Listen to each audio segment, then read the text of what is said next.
West Coast Cookbook and Speakeasy with Chef Justice Putnam. Netrootsradio.com.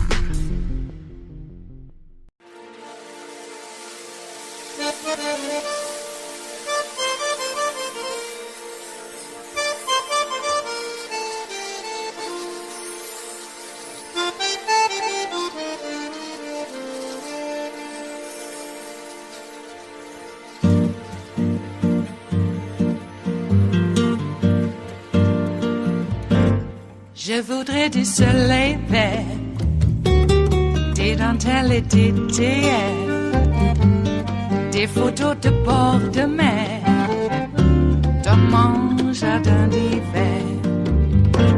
Je voudrais de la lumière, comme en Nouvelle-Angleterre. Je veux changer d'atmosphère, dans mon jardin d'hiver. Ma fleur sous la pluie de novembre, tes mains qui courent, je n'en peux plus de t'attendre. Les années passent, il est loin, là je tombe. Nul ne peut nous entendre. Je voudrais du Fred Astaire. We begin the readout tonight with tangible evidence that when it comes to the January 6th assault on the Capitol and the attempt to subvert our very democracy, the wheels of justice are indeed actually turning. In the 2 years since the insurrection, the Department of Justice has made more than 950 arrests. Nearly 500 of those people have pleaded guilty to a variety of federal charges. At least 40 have been found guilty at contested trials. Just yesterday, 4 members of the extremist group, the Oath Keepers, were found guilty of the most serious charge launched in the attack, seditious conspiracy. This follows November's conviction of 2 other Oath Keepers, including the group's leader, Elmer Stewart Rhodes, under the same charge. And right now, 5 members of another extremist group, the Proud Boys, including its former leader, Enrique Tarrio, are facing seditious conspiracy charges in their own trial that is presently underway. Also yesterday, this man, Richard Barnett, famously seen propping his feet up on a desk in the office of then Speaker Nancy Pelosi during the insurrection, was found guilty on all 8 counts against him, including felony charges of civil disorder and obstruction of an official proceeding. He could face up to 20 years in prison. Add to that list 3 active duty Marines assigned to intelligence-related jobs who were charged last week with participating in the attack, with court records showing that one of the Marines said that he was waiting for a second civil war. All this to say, especially with the Oath Keeper convictions, that the DOJ believes that there was a conspiracy to overthrow the government, and they are winning convictions. And remember, it is not just the DOJ that is investigating the attempts to overturn the 2020 election. In Georgia, Fulton County District Attorney Fani Willis has been investigating whether Donald Trump and his lackeys committed any crimes while trying to overturn his election loss in that state. And today, a Superior Court judge heard arguments over whether a grand jury's extensive report should be made public. Willis noted to the judge that decisions on whether and whom to charge in the probe are, quote, imminent. But the big question that's still left unanswered is what, if anything, will happen to the man who is at the center of this conspiracy? Let's not forget, it was Trump who told everyone to come on January 6th because it was going to be wild. It was his former advisor who said all hell will break loose that day. And we heard from Cassidy Hutchinson during the January 6th hearings about Trump's lack of concern that the people he called on to march to the Capitol were armed. I was in the vicinity of a conversation where I overheard the president say something to the effect of, I don't effing care that they have weapons. They're not here to hurt me. Take the effing mags away. Let my people in. They can march to the Capitol from here. Now, of course, it wouldn't be the first time that Trump would have others commit a crime and go to jail on his behalf while he walks free. Just ask his former personal lawyer, Michael Cohen, who bribed a porn star to keep quiet about an alleged affair that Cohen wasn't even a part of. Cohen spent nearly 14 months in prison while individual one was in the clear on his golf course. And so now, while hundreds of these insurrectionists are seeing their lives ruined as a result of blindly following after Trump, not only is he just hanging around his various private golf clubs, but Trump is also presently a candidate for the very office he tried to steal just 2 years ago. Hashtag America. Joining me now is Jason Johnson, professor of journalism and politics at Morgan State University, MSNBC contributor, and host of the podcast A Word with Jason Johnson. And Glenn Kirshner, former federal prosecutor and MSNBC legal analyst. You are at a disadvantage, my friend Glenn, and we miss you here at the table. So I'm going to go to you first, because I think Jason and I are of the cynical we are of the same kind of cynical mentality about Trump. And the Michael Cohen case is what kind of teaches me what to expect. Because Michael Cohen was convicted of committing a crime. He committed that crime not for himself, not because he had an affair with Stormy Daniels, but because Donald Trump did. And he paid money that he took out of his account and that Trump reimbursed him for because Trump wanted to cover that up, not him. He's the only one who paid for that crime. And so it seems to me that these, one might say, fools who threw their lives away, we're talking about a 68-year-old OBGYN from Massachusetts, 3 active duty Marines, a guy who's, had a job for 10 months and now lost all of his family. I mean, you can go through it, a real estate agent. All of these people are facing a few months to maybe years in prison. But Trump, it seems to me, has the protection of Merrick Garland, who I assume doesn't have whatever it is it takes to indict him. But what do you think? Joy, your lead-in is so disheartening because there's so much crime and so little accountability when it comes to Donald Trump and his criminal associates, because he didn't accomplish January 6th by himself. And thus far, only the boots of the insurrection, only his foot soldiers who he ordered to attack the Capitol and stop the steal are being held accountable. None of the suits of the insurrection, the hierarchy of the insurrection, the people of privilege and influence, none of them have been held accountable. But Joy, a little bit of a silver lining today. Okay. Enter District Attorney Fani Willis. Okay. We can move away from Merrick Garland for the moment, because I'll tell you what I heard her say today, and she is a very sober, measured, determined prosecutor. And I heard her use 2 words that frankly got my justice juices flowing. And I want to quote her precisely, because here's what she said. She said, "We think for future defendants, plural, to be treated fairly, it's not appropriate at this time to have the grand jury report released." And then she said my second favorite word, that charging decisions are imminent. And God bless Fani Willis, because we all know she has been thoroughly, aggressively, quietly sawing the justice wood in front of her. We learned today that she put 75 witnesses before the special grand jury, including, people who desperately did not want to testify about Donald Trump's crimes. People like Rudy Giuliani and Mike Flynn, Lindsey Graham, they all ran to court. Please don't make me testify. And Fani Willis beat everyone and put them in the grand jury and forced them to testify. And today she said, we don't want the grand jury report released because that would impact defendants, plural, right to a fair trial. She didn't use that word recklessly or cavalierly. She's contemplating, based on what we learned today, returning indictments against whoever it is the special grand jury recommended to be indicted. And she said, we're going to do it imminently. Defendants and imminently are 2 words that I think we can hold fast to right now.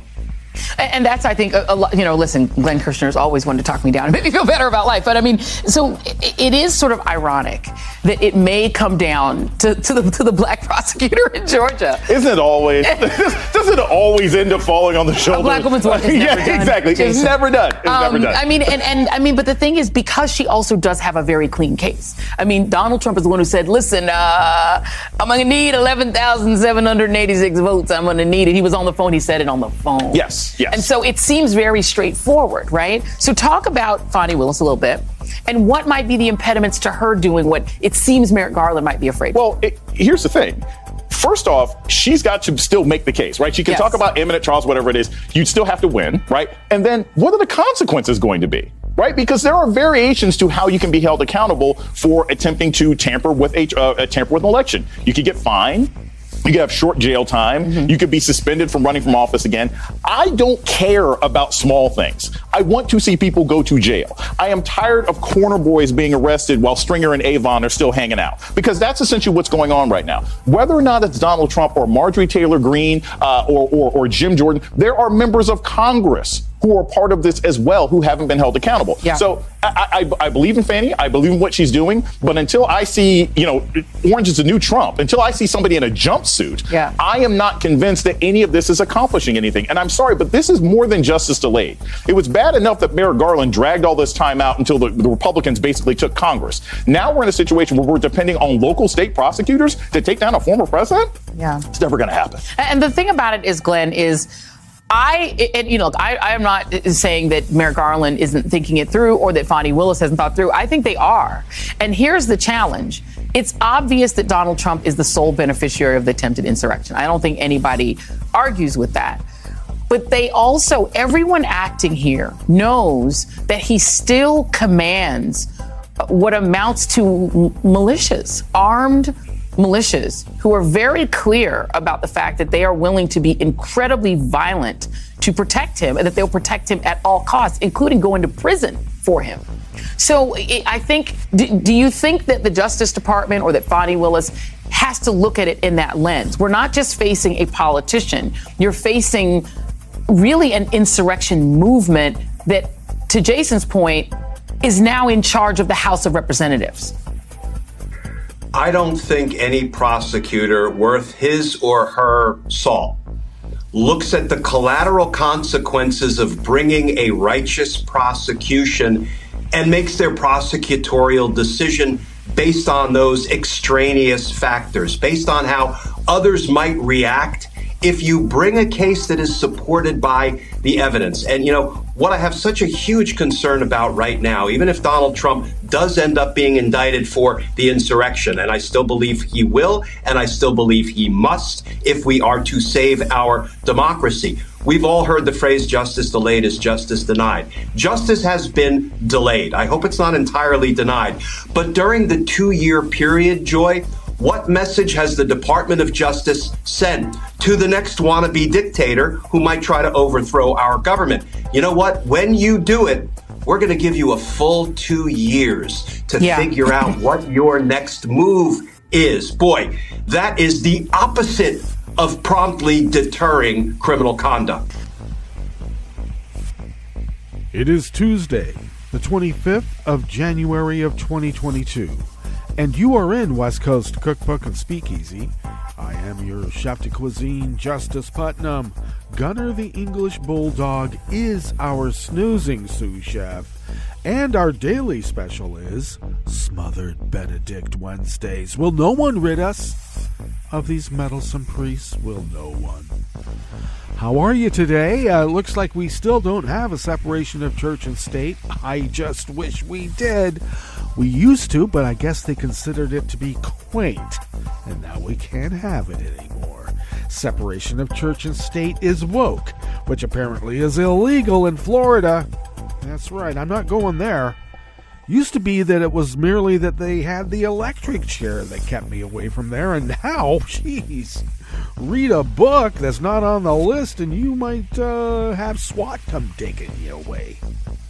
3rd-degree felony. That's right, corrupting the youth. Next thing you know, teachers are going to be forced to drink hemlock. That's right. And will anyone question it in the Socratic method sort of way? We'll never know. All right, well, he thinks he's going to export that across the United States of America, and he might get some, some of the interior states. All right. There are still STEM candidates within the interior states as well. And I suppose one way to keep them from ever becoming whatever their full potential is, I guess, keep them from reading books. All right. His excuse, the fascist, Ron DeFascist, is that apparently it's all indoctrinating these kids into believing some sort of liberal BS. Welcome to America, you little goose stepper. Jeez. I've been telling everybody those white waders he wore was because he couldn't get them off fast enough after he tore off the hood. Because he had a presser, and you don't wear the hood at the presser. And he had to keep wearing the white waders. Everybody goes, why is he wearing those white waders? Because he was wearing the robe and the hood. I think he believes he's the Grand Wizard. And he just might be. All right. I suppose that we're supposed to just laugh it off. Oh, isn't that fun? He's a populist like Huey Long. Yeah, and he's a populist like George Wallace, too. All right? I don't see him actually, doing a Huey Long deal, because Huey Long, actually was a populist and did things for the people, but he did it in a kind of weird, heavy-handed, some might even say a fascist sort of way. Some might. And we don't want any Huey Longs, I'm sorry. Okay? We don't. Yeah, I know, he made New Orleans better than it could have been, I suppose. Some people say, so it must be true. Cokie Roberts. But no. This guy, Ron DeFascist, is George Wallace without the wheelchair. Everybody can see it. And I'll reiterate once again, I can't remember his wife's name, but she better stop with the Jackie Kennedy deal there. Stop it. You are not going to co-opt our Jackie. It's bad enough that they got to take JFK Jr. and run his... I don't know. I like JFK Jr. I actually thought he could have been a great president. Yes, I did. I read George. I thought George was great. I wish other people did. Anyway, how dare they take our icons and bend them to their nefarious needs? And means. Okay, if we're going to start using cliches, you better keep from mixing them up. Wednesday morning. No one talks about Wednesday morning like they do Monday mornings. So can I blame Wednesday morning like it's a Monday morning? No, I can't.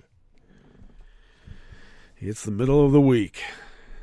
And we're still getting into the swing of things, aren't we? All right. Well, what else happened? Oh, that's right. They, whoever they are with a capital T, found a bunch of classified documents at Mike Pence's property. He's got that little man-made lake right there in front of his, rural abode.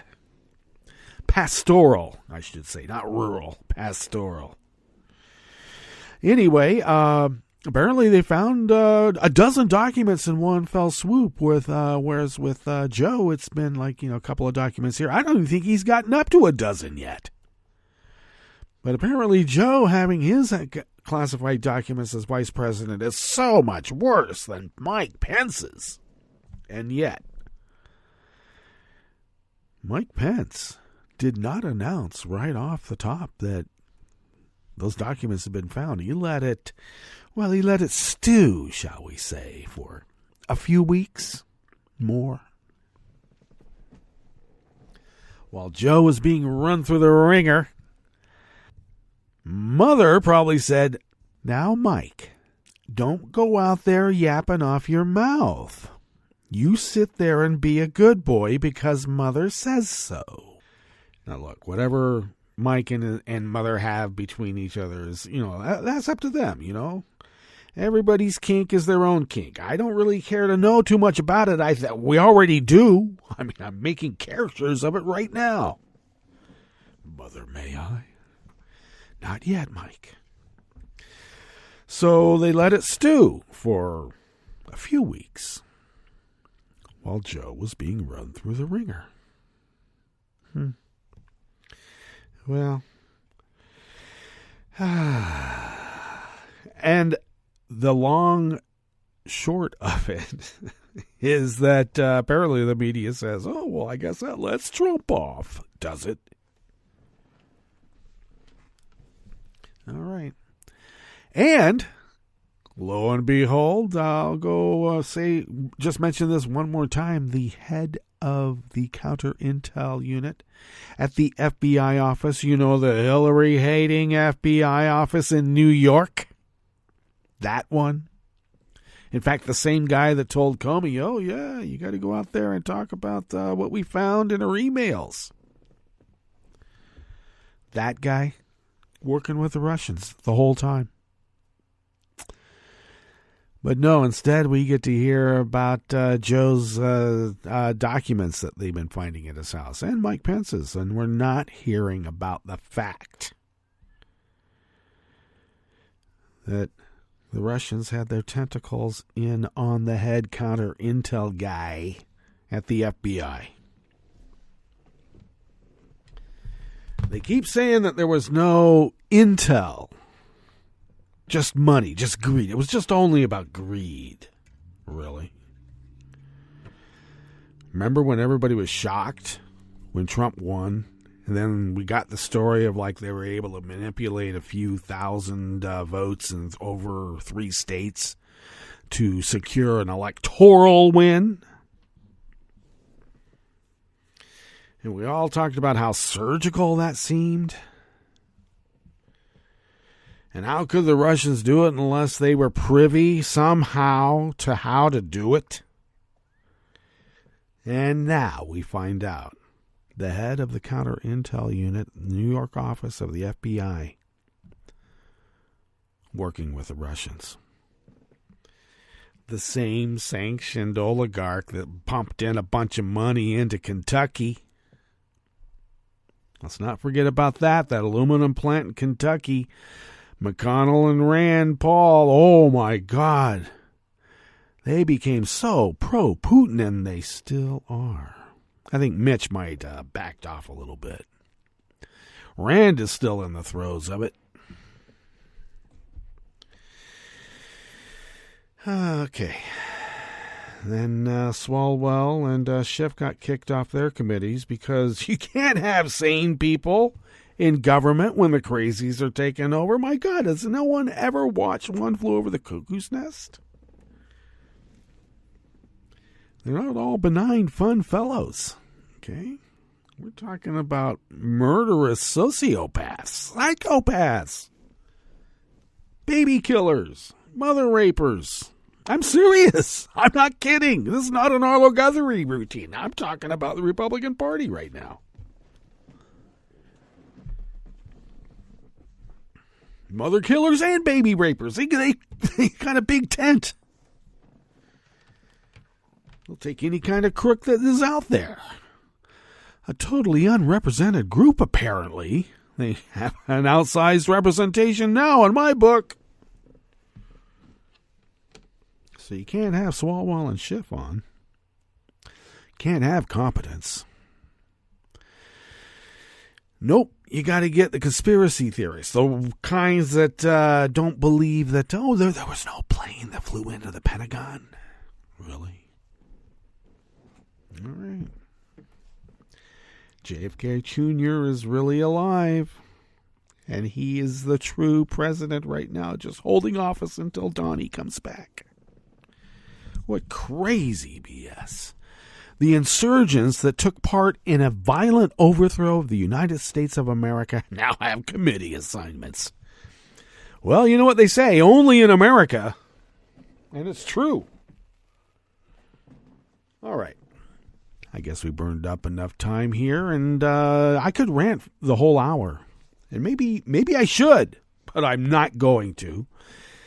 Because I like to, do something a little bit different, a little bit more order. And that's why we curate a bit of a show for you. And what do we have curated? Okay, well, Kirshner did say at the top that Donald Trump must be indicted to save our democracy. Yeah, well, that's an absolute. I don't believe in him, okay? Not must. Sure hope he is, though. And I hope it does save democracy. I don't think that it's going to just the mere indictment of Trump. It's not going to stop what he has wrought or helped. Okay, on the rest of the menu, 20 GOP states sued the Biden administration over its new border policy. They just don't want anybody who's a refugee and an asylum seeker from getting in. They're all illegals. Okay. Los Angeles County's annual count of homeless residents began last night, Tuesday. And Florida is offering an advanced lesson in anti-blackness. After the break, we move to the chef's table, where Finland's foreign minister signaled the country could join NATO without Sweden. And killings of journalists around the world jumped by 50% in 2022, driven largely by attacks in Ukraine, Mexico, and Haiti. All that and more on West Coast Cookbook and Speakeasy. Bon appetit.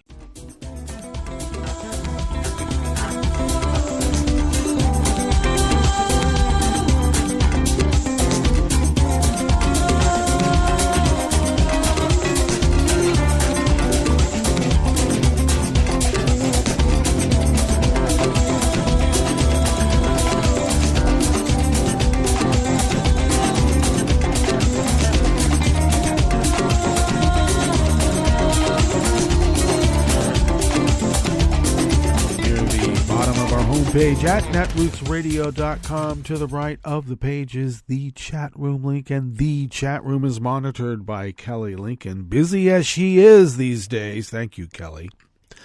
Across the page to the left from that chat room link near the bottom of our homepage at netrootsradio.com is the link to our Patreon page. And if you could become a recurring Patreon of Netroots Radio, and how about if you could afford to send us what you might spend on an espresso-type coffee drink? If you could send those funds our way, we're able to pool those with others from like-minded individuals and couples and groups. How about that? Anyway, those resources get pooled together, and that is how we are able to put a pretty big dent in our bills, the paying of those bills, and also we did put a fairly large outlay for a brand new MacBook Pro, and that's powering this powerhouse of resistance as we speak. Yes, it is. So thank you to those of you who have been generous over these many years, and thank you to those of you who are considering possibly doing so in the near future. And all kidding aside, thank you. If you would like to follow Netroots Radio on Twitter and Mastodon, you can do so at Netroots Radio on Twitter, and on Mastodon it's at Netroots Radio MSTDN Plus, at Mastodon Plus, something like that. But you'll find us. Tom takes care of those platforms and a hell of a lot more. Thank you, Tom. Follow me on Twitter. I'll get a Mastodon account soon, I promise. Maybe even Spoutable. I might even do some Spoutable there. You can find me on Twitter at Justice Putnam, of course, and I post the show notes and links diary on Daily Kos 10 minutes before showtime. And as you know, that's where the actual articles are that we are riffing off of in many cases. Follow the show on Twitter. Yeah, we'll get a Mastodon account for it too. But you can follow the show on Twitter at Cookbook West. And you can also pick up podcasts of West Coast Cookbook and Speakeasy by way of Spreaker, Stitcher, TuneIn, iHeart, YouTube, iTunes, and wherever podcasts can be found. All right. Oh, I forgot to mention, let's wish David Waldman well wishes as he is on the mend, just diagnosed with the creeps. Yeah, ick. Poor guy, I had it. It's no fun. Drink plenty of electrolyte type water, as electrolyte. Gatorade type. Gatorade has a lot of sugar in it, I think, and more salts than I like, but that's where you get the the minerals for the electrical part of what you are lacking in these illnesses. But Propel worked for me. It's a little expensive, I think, because there's some others out there, but I like to have not much in the way of sugar. And if I can keep the sodium down, well, that's even better. But anyway, get well, David. It's no fun. All right. Let us now tuck into this first offering here in this salon we call West Coast Cookbook and Speakeasy. And, of course, we're in the Bistro Cafe part of this salon, and the chef's table comes at the end here because we do everything backwards in America. Salad gets served at the end. Well, we're going to do the amuse-bouche at the end, too. Okay? That's how we do it. Little different. That's what makes us, well, I was going to say unique, but since we're in America, I suppose it makes us exceptional, doesn't it? Yes, it does. Speaking of exceptional, this first offering here in the Bistro Cafe is by anonymous staff at the Associated Press. 20 states with GOP attorneys general on yesterday sued the Biden administration over a major change in immigration policy that would turn away more migrants but would still allow 360,000 people to legally enter each year from Cuba, Haiti, Nicaragua, and Venezuela.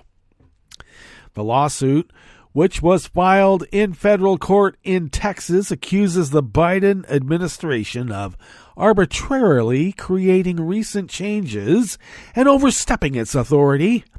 Among those leading the challenge is Texas Attorney General Ken Paxton, who has succeeded before in temporarily stopping new immigration rules under Joe Biden. The Department of Homeland Security did not immediately respond to a request seeking comment on the lawsuit late Tuesday. That was yesterday. The changes that Biden announced this month amounted to his boldest move yet to confront the arrival of migrants that have spiraled since he took office 2 years ago. The 4 nationalities that Biden addressed now make up the majority of those crossing the border illegally. So Joe is making a legal way for a few of them to be processed, but that's just a few too many for the racist GOP, in this reporter's opinion. Back to the article from the AP. Now, there were more than 2.38 million stops during the fiscal year that ended September 30th, which is the first time that count topped 2 million. Well, I would say that that's a pretty good stat there then, isn't it? He stopped 2 million of them? More? The administration has struggled to clamp down on crossings, reluctant to take hardline measures that would resemble those of the Trump administration.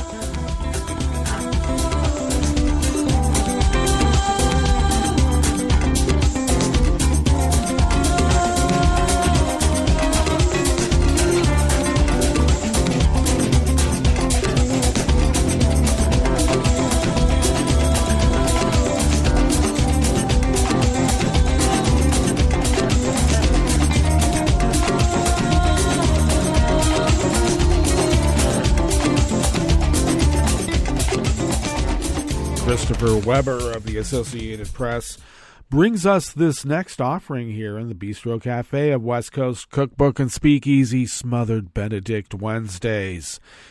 Los Angeles County's annual count of homeless residents began last night, Tuesday, a crucial part of the region's effort to get tens of thousands of unhoused people off the streets. Up to 6,000 clipboard-toting volunteers with the Los Angeles Homeless Services Authority fanned out for the effort's main component, the unsheltered street tally. The so-called point-in-time count will take place over 3 days and aims to estimate how many people are unhoused and what services they may require, such as mental health or drug addiction treatment. LA County's count is the largest among similar tallies in major cities nationwide. The tally, which also makes use of demographic surveys and shelter counts, is mandated by the federal government for cities to receive certain kinds of funding. The count this year comes amid public outrage over the perceived failure, despite costly efforts, to reduce the surging population of people living in cars, tents, and makeshift street shelters. The 2022 count reported more than 69,000 people were homeless on any given night in LA County, a 4.1% rise from 2020. About 42,000 were within the city of Los Angeles, where public frustration has grown as tents have proliferated on sidewalks and in parks and other locations. The 2021 count was canceled because of the coronavirus pandemic. Karen Bass, the new mayor of Los Angeles, joined LA city and county officials to kick off the count in the North Hollywood neighborhood of LA's San Fernando Valley. Frankly, the only way we're going to get a handle on this crisis is if we all have skin in the game, and that's what tonight is, skin in the game, Bass said at a press conference. The count also got underway in the San Gabriel Valley east of downtown, my old stomping grounds back when I was a mere child. On her first day in office last month, Bass declared a state of emergency on homelessness. The mayor, a Democrat who has said that in her first year she intends to move more than 17,000 homeless people into interim and permanent housing. City Hall, the City Council, and the LA County Board of Supervisors have said they intended to work together to tackle the crisis. Progress has not been apparent despite billions spent on programs to curb homelessness, including $1.2 billion in the current city budget. Homelessness remains usually visible throughout California, with people living in tents and cars and sleeping outdoors on sidewalks and under highway overpasses. The results of the homeless count are expected to be released in late spring or early summer.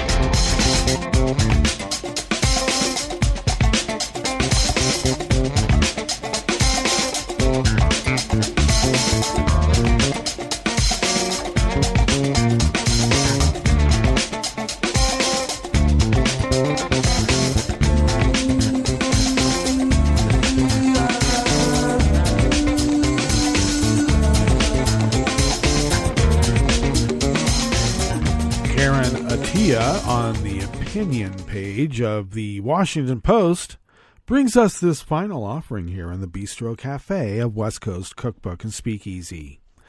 There's that saying that goes, white privilege is when your history is the core curriculum and mine is an elective.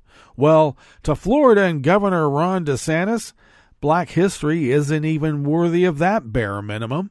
Last week, it was revealed that the Florida Department of Education had sent a letter to the College Board saying it would not adopt the board's new Advanced Placement African American Studies course for its public schools. The course is inexplicably contrary to Florida law, the letter said, and significantly lacks educational value.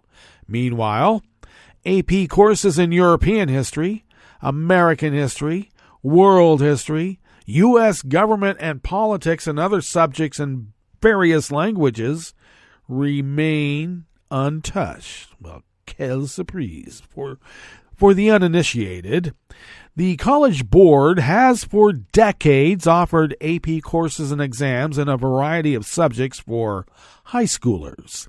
The course material is supposed to be more intensive and to mimic what would be offered at a college level.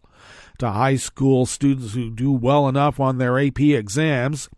Many colleges and universities offer first-year course credits. This day and age, it ought to be no question that African American studies deserves AP treatment.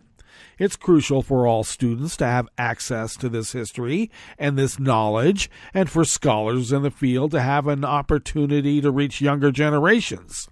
The availability of this course would also be hugely meaningful for black students. Study after study has shown that black students are likely to be more engaged and perform better in school when their identities and histories are affirmed, and in a way that goes beyond fetishizing black trauma. I was an AP student myself, the author states, scoring well enough on the European and American history tests to gain college credit, but I will never forget how humiliating it was to ask my teacher why we were not learning about Africa and black people when so many other groups' histories were considered essential. The AP African American Studies course isn't even formalized yet, and it's in a pilot phase. For a decade, a group of African American scholars has been working to develop the program. Only 60 schools across the nation are testing it for the 2022-23 academic year, though the College Board is hoping to roll it out nationally by 24-25. DeSantis's move, therefore, can be seen as a preemptive strike on the continuum with all his recent attempts to cut off efforts to teach tomorrow's adults about black Americans and their place in history. This would be a slap in the face at any time. But DeSantis's latest escalation comes amid the same month as the centennial of the infamous Rosewood Massacre, when white residents destroyed the all-black town of Rosewood, Florida. It's more like stabbing the backs of black people in Florida with a hot knife. And surely Florida is a testing ground.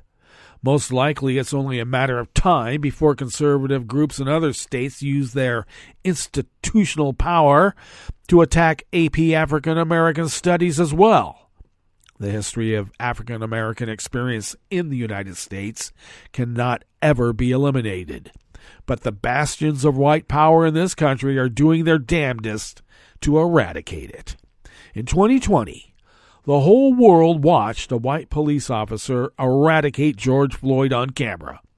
Diversity and inclusion programs are being eradicated from schools and corporations. Now a state is using its power to eradicate the elective inclusion of African American experience in education. So what can be done? First, more colleges and universities should band together to say they will recognize AP African American Studies and give incoming freshmen course credit for the AP exam. With those incentives, it stands to reason that more students and educators will want to see the course offered in high schools.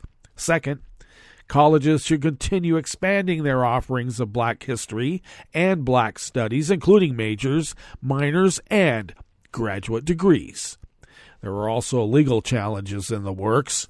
Janae S. Nelson, president of the NAACP Legal Defense Fund, told my colleague Jennifer Rubin, AP courses are college-level courses that, by extension, are protected under the First Amendment, and the specific targeting of African American studies is evidence of unlawful racial discrimination.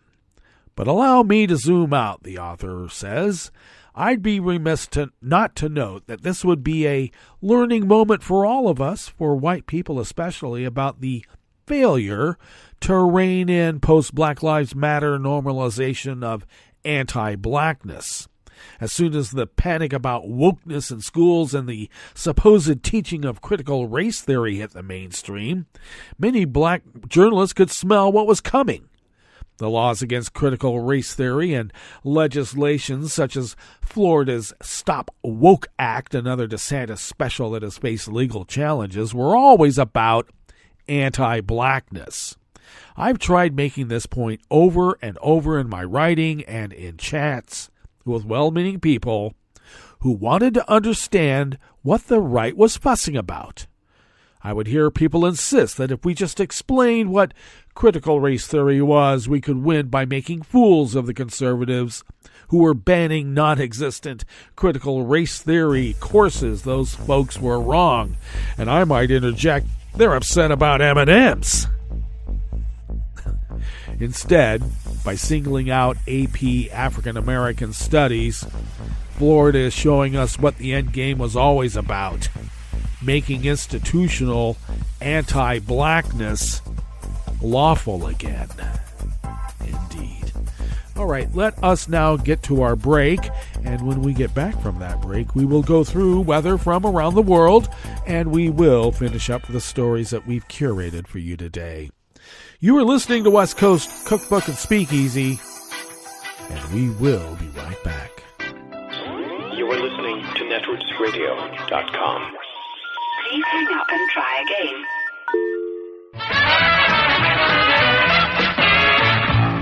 From a point at sea to the circles of your mind, a new force is at work for planetary transformation. New radio for a new Earth. This is Take Two Movie Review. I'm Clinton Johnston. This week, Stealing Home. In 2018, writer-director-editor Hirokazu Koreeda's film Shoplifters won the coveted Palme d'Or Prize at the Cannes Film Festival, the first Japanese film to do so in 20 years. Now Broker, filmed in South Korea, in Korean, which Koreeda does not speak, with Korean actors, finds Koreeda-san playing with similar themes in a more accessible package. On a rainy night in Busan City, a young woman places her baby son at a church with a note saying she'll return. A church worker steals the baby so that he and his partner can sell it to couples who are unable to legally adopt. When the mother, unlike others, actually returns, the two brokers must take her to potential buyers, while the whole trio is secretly followed by two police detectives who are ready to shut down the operation. Now, if this were America, this movie would be a wacky, irreverent buddy road film. Instead, it's an almost slice-of-life drama about love and constructed families. Our pair of thieves, played by Gong Dong-won and Song Kang-ho from Snowpiercer and Parasite, are child traffickers, and yet they sincerely want to sell little Woo-sung to good parents. Lee Ji-yoon plays a torn mother who wants the best for her son, whom she can neither fully embrace nor reject. With impressive understated performances, a peripatetic plot, and two especially moving standout scenes, Broker, like Shoplifters, see it if you haven't, looks at how loving groups, our human core, are attacked and fractured by traditions and laws, mediated and frustrated by organizations like churches, orphanages, and syndicates, all of it driven by the unending, unstoppable need to make money. Broker has the same feel as Shoplifters, but the driving threats are more immediate, the characters' goals clearer, and thus the stakes higher. Ultimately, though, both films are not about their great characters, but the forces that bedevil their struggles to construct families. This has been Take Two Movie Review. I'm Clinton Johnston. Catch up with us at TakeTwoMovieReview.com and feed us back on our channel on YouTube.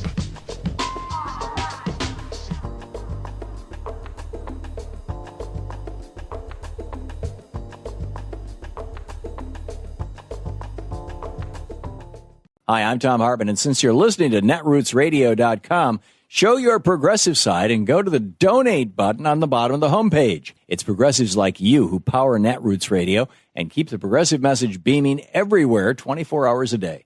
Just go to our donate button at the bottom of netrootsradio.com. Thank you for keeping progressive radio at full power.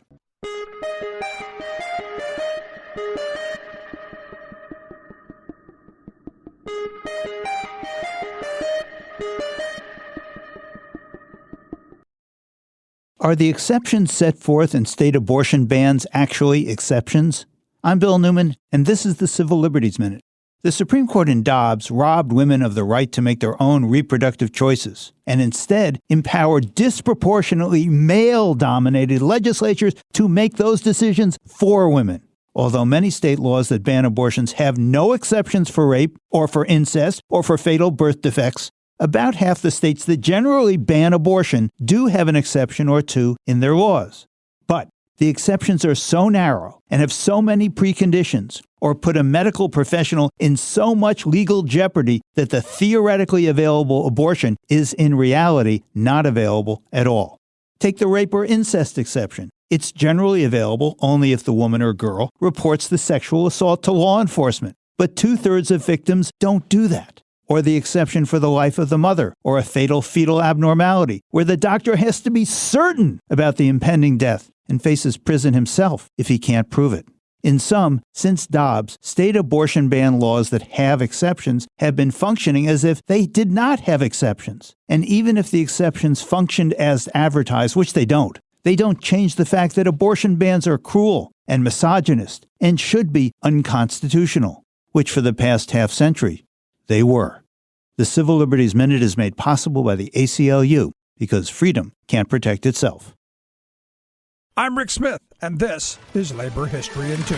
On this day in labor history, the year was 1937. That was the day workers at the Kent Avenue Power Plant in New York City struck at Brooklyn Manhattan Transit. The power plant served as the sole source of electrical power for the entire New York City subway system. Transport Workers Local Union 100 had been trying to beat back the company's push to form a company union through an educational organizing drive there. Out of the 505 workers at the plant, only 35 were TWU members. On this day, 2 boiler room engineers with 10 years on the job each were fired for their union activity and given 3 minutes to leave the plant. Inspired by the Flint sit-down strike, then still in progress, TWU President Mike Quill called for a sit-down to protest the dismissals. 31 workers locked themselves in, and Quill announced that if the 2 fired workers were not reinstated by 6 a.m. the next morning, all switches would be pulled, shutting down the entire transit system. He insisted that the BMT had long abused its workforce and was in violation of the new Wagner Act.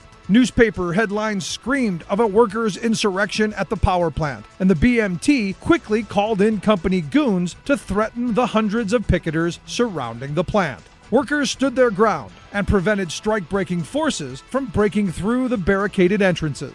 They organized food brigades and gained support even from the newspaper reporters who helped with food deliveries. By 5:30 a.m. the next morning, the BMT gave in to the demands of Quill and the TWU and reinstated the fired workers. Impressed by the victory of the job action, the power plant was fully organized within 2 days. Labor History in 2 brought to you by the Illinois Labor History Society and The Rick Smith Show. For more information, go to laborhistoryin2.com.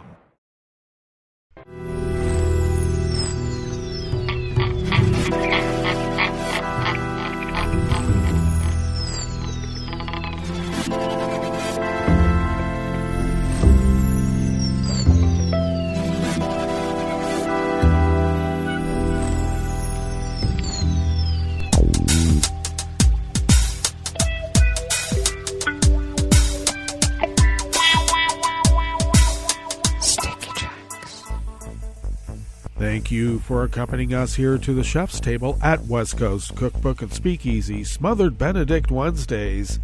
We always begin weather from around the world along the banks of the Rogue River, in the Rogue River Valley of Southern Oregon, on the west coast of the continental United States of America, where it is currently 29 degrees Fahrenheit, expecting a high of around 50. Currently under quite foggy conditions, which will become cloudy a little bit later, and then mostly sunny this afternoon. Winds light and variable. Clear skies overnight, lows in the low 30s. Winds light and variable, and then generally sunny tomorrow. Highs in the low to mid 50s. Winds light and variable. Pollen remains rated as none here in the little village of Rogue River. The air quality index for the region is in the good range at 30 parts per million, and the daytime UV index is low at level 2. Barometric pressure is holding steady at 30.64 inches. Visibility is down to a half mile, and relative humidity is at 94%. Weather from around the world is brought to you by a crowd of crowdsourced weather stations that a crowd crowdsources from around the world. London is 38 degrees with a rain shower. Paris is 32 and cloudy with an ice and snow advisory. Rome is 54 degrees and fair. Kyiv is 27 and cloudy. Kabul is 14 degrees and clear. Hong Kong is 57 and fair. Tokyo is 30 degrees and clear. Sydney, Australia is 72 and clear. San Francisco, California is 48 degrees and sunny, and New York is 40 degrees Fahrenheit, partly cloudy, and you remain under a gale watch. And that is weather from around the world, brought to you by a crowd of crowdsourced weather stations that a crowd crowdsources from around the world.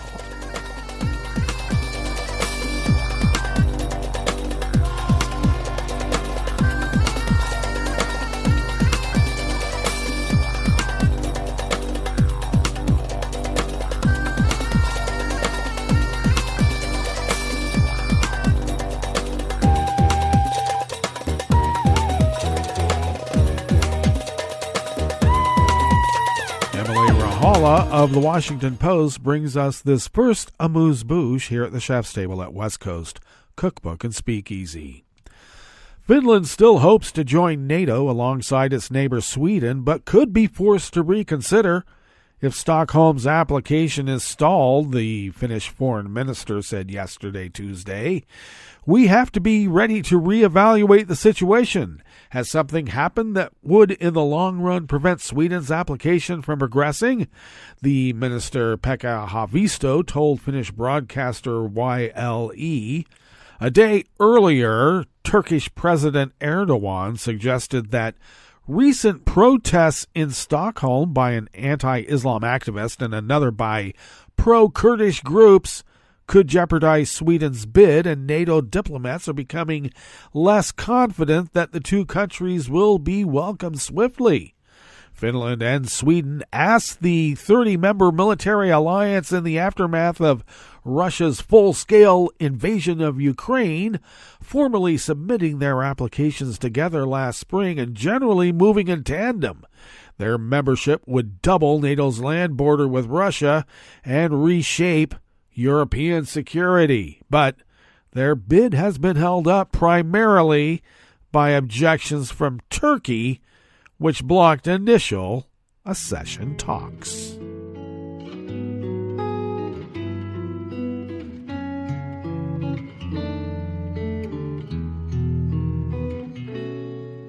Je te donne ce mon amour pour la vie entière.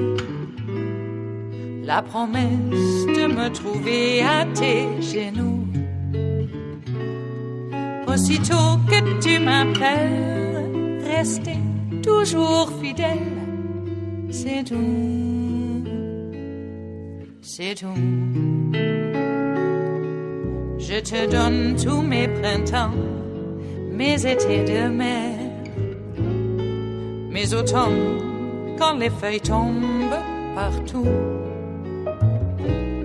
Si ce n'est pas une bonne affaire, je te donne tous mes hivers. Evan Sannon of the Associated Press brings us this final amuse-bouche here at the chef's table at West Coast Cookbook and Speakeasy, Smothered Benedict Wednesdays. Killing of journalists around the world jumped by 50% in 2022 compared to the previous year, driven largely by attacks in Ukraine, Mexico, and Haiti. According to a report released yesterday, Tuesday, by the New York-based Committee to Protect Journalists, at least 67 news media workers were killed worldwide in 2022, the highest number since 2018. Journalists in the three countries say the increased danger has forced them to work under extreme stress. The effect is particularly notable in Haiti, where 7 journalists were killed in 2022, a huge number for a small island country of about 12 million people. Radio Caribbe's reporter McKesson Remy, who still covers news on the street, said journalists no longer know whom to trust. Reporting in Haiti nowadays is extremely difficult for journalists, specifically in the capital, Remy said. Corruption is all over the place. There is no one you are able to count on. In Mexico, the slayings appeared to be due to a toxic mix of drug, gang violence, and local corruption. and also a lack of punishment for killers. Sonia de Anda reports that Esquina 32 news website in the northern border city of Tijuana, where 2 journalists were killed in the space of a week in January of 2022. She said reporters have changed their work habits or requested police protection since the killings. The 2022 killings also included 4 journalists in the Philippines and 2 each in Colombia, Brazil, and Honduras. 2 journalists each were also killed in Bangladesh, India, Myanmar, Somalia, and Chad. And 1 journalist was killed in the United States last year. On September 2nd, Jeff German, a reporter for the Las Vegas Review-Journal, a Las Vegas area elected official about whom German had written articles, has pleaded not guilty to the slaying. Well, that brings us to the end of our broadcast period for the day, but you do know Netroots Radio broadcasts on, and we will meet up here tomorrow for Metro Shrimp and Grits Thursdays. So do stay tuned to Netroots Radio all day and all night for all the breaking news as it breaks, and we will meet up here tomorrow, right here in West Coast Cookbook and Speakeasy. Bon appetit.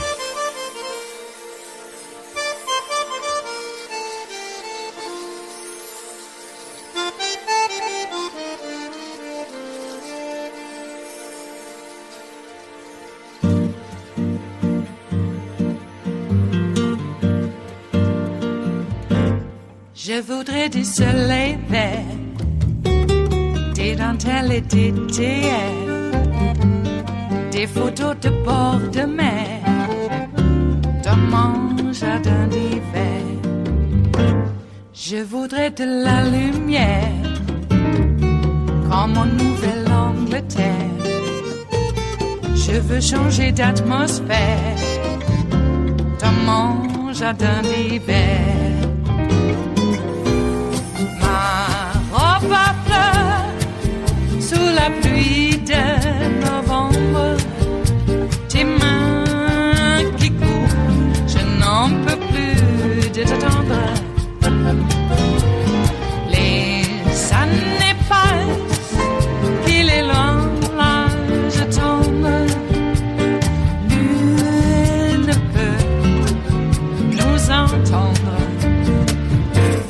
Je voudrais du Fred Astaire, revoir un latte Goël. Je voudrais toujours te plaire dans mon jardin d'hiver. Je veux déjeuner par terre, comme au long de golfe clair. T'embrasser les yeux ouverts dans mon jardin d'hiver.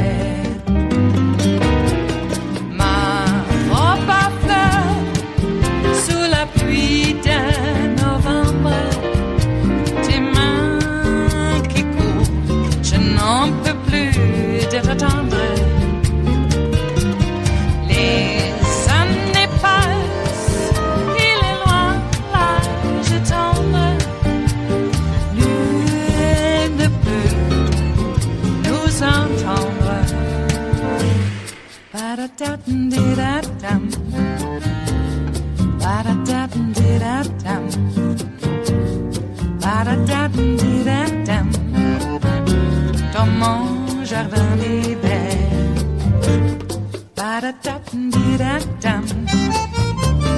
Ba-da-da-dum-di-da-dum. Ba-da-da-dum-di-da-dum. Dans mon jardin d'hiver. Dans mon jardin d'hiver. Dans mon jardin.